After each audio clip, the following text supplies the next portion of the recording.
दिनांक 29 जून 2026 रोजी पौर्णिमा स्नानानिमित्त आज श्री पंचमुखी हनुमान मंदिर या ठिकाणी जगन्नाथाचे पौर्णिमा स्नान संपन्न झाले. जगन्नाथपुरीच्या प्रथेप्रमाणेच नाशिक येथे देखील जगन्नाथ रथ समितीमार्फत हे स्नान संपन्न करण्यात आले. मुख्य जगन्नाथाचे पूजन मंत्र भक्तिचरणदास महाराज मराठी सिने अभिनेता जो जय जगन्नाथ या चित्रपटामध्ये इंद्रधन्य या राजाचा रोल निभावणार आहे ते म्हणजेच चिन्मय उदगीरकर व जगन्नाथ रथयात्रेचे अध्यक्ष श्री नागेश चव्हाण यांच्या हस्ते करण्यात आले. मूर्तीचे पूजन पुजारी कौस्तुभ जाखडी रामभवन चतुर्वेदी यांनी सांगितले. प्रमुख उपस्थित होते श्री मदनजी काबरा, रथयात्रा समितीचे सचिव हर्षद बेळे, सुनील अग्रवाल, नंदकुमार कहार, राजेंद्रजी खैरनार व पंचमुखी हनुमान मंदिर ट्रस्टचे इतर सेवेकरी व भक्तजन उपस्थित होते. MG न्यूज प्रतिनिधी निलेश शेकोकार, नाशिक. जरा कसं तरी चल रोड जय जगन्नाथ जय जगन्नाथ जय जगन्नाथ नीलांचल निवासाय नित्याय परमात्मने बलभद्र सुभद्राभ्यां जगन्नाथाय ते नमः। प्रभु राम जी के पादस्पर्श नासिक पुण्यनगरी धर्मनगरी में जगन्नाथ भगवान की रथ यात्रा श्री पंचमुखी हनुमान मंदिर की ओर से और हमारे जगन्नाथ रथयात्रा उत्सव समिति की ओर से ये हम लोग की 5वां साल है। बड़े धूमधाम से हम लोग रथ यात्रा करते हैं। आज जगन्नाथ भगवान की पंचामृत दूध दही और सभी तीर्थों के जल के द्वारा आज भगवान के स्नान किए गए और आज के बाद भगवान की बुखार हो जाता है जो 15 दिन तक बुखार में रहते हैं और अमावस्या के दिन बुखार से उठने के बाद जो दूज आता है जो 16 जुलाई की इस बार रथ यात्रा की है। ये 16 जुलाई को भगवान जगन्नाथ की रथ यात्रा इसी पंचमुखी हनुमान मंदिर की ओर से निकलेगा और मैं सबको आह्वान करूँगा कि जगन्नाथ बलभद्र सुभद्रा जी एक रथ पर विराजमान होंगे। आप अपने घर से रथ भगवान को दर्शन करने के लिए स्वयं भगवान आपको दर्शन देने के लिए मंदिर से जा रहे हैं।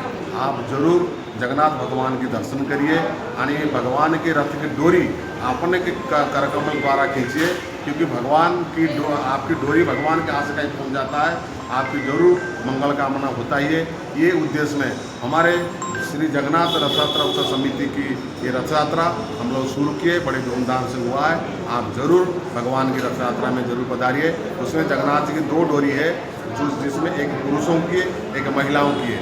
इसमें दोनों एक साथ में रथ खींचते हैं और सबसे बड़ी बात है कलिजुग की आराध्य देव जगन्नाथ जी की जो दोनों भाई के बीच में स्वयं माता सुभद्रा के विराजमान है। कहीं ना कहीं कलिजुग में भाई बहन की कैसे रक्षा करता है ये कहीं ना कहीं एक समाज को एक संदेश दिया जाता है। तो ये भी कारण हम लोग जगन्नाथ की रथ यात्रा शुरू किए। मैं आह्वान करता हूँ जरूर सभी लोग जगन्नाथ भगवान की रथ यात्रा के दर्शन करने के लिए और भगवान की रथ की डोरी खींचने के लिए जरूर आइए। जय जगन्नाथ जय जगन्नाथ जय जगन्नाथ। पहिले तुमचं नाव सांगा.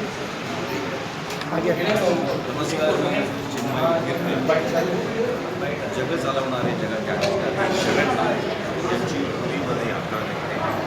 ती जगभरात अतिशय प्रसिद्ध आहे आणि यातून जगभरात करोडो भाविक लोक असतात.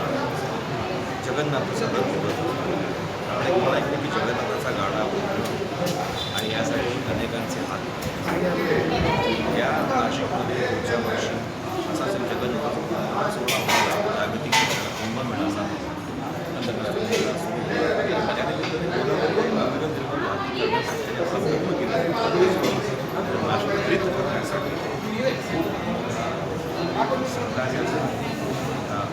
सामूहिक प्रयत्नांचा वाडा जगन्नाथच त्या दृष्टीने आणि ह्या हाच दृष्टिकोन समोर आदरणीय भक्तिचरणदास महाराज यांची पूजा आहे. गेल्या 4 वर्षांपासून या सीझनमध्ये जगन्नाथ यात्रा भरली. त्याप्रमाणे जुनं रथ निघतो त्याप्रमाणे इथे सुद्धा नाशिकमध्ये सुद्धा जगन्नाथाचा रथ निघतो. नाशिक नगरी जगन्नाथाची नगरी आणि इथे एवढा मोठा सोहळा घडतो आहे. 4 वर्षापासून सगळ्या नाशिकमध्ये एकत्र येणं आणि एक सामुदायिक जगन्नाथ अधिष्ठान अत्यंत आवश्यक आहे. त्यासाठी मला असं वाटतं की 16 तारखेला 16 जुलैला ही रथयात्रा सुरू होणार आहे. याच ठिकाणापासून सकाळी 10 वाजता सगळ्या नाशिकरांनी एकत्र यायचं आहे. कारण संत शासन समाज जेव्हा एकत्र येतात तेव्हाच कुंभ घडत असतो आणि कुंभ घडण्यासाठी जगन्नाथाचा गाडा जो आहे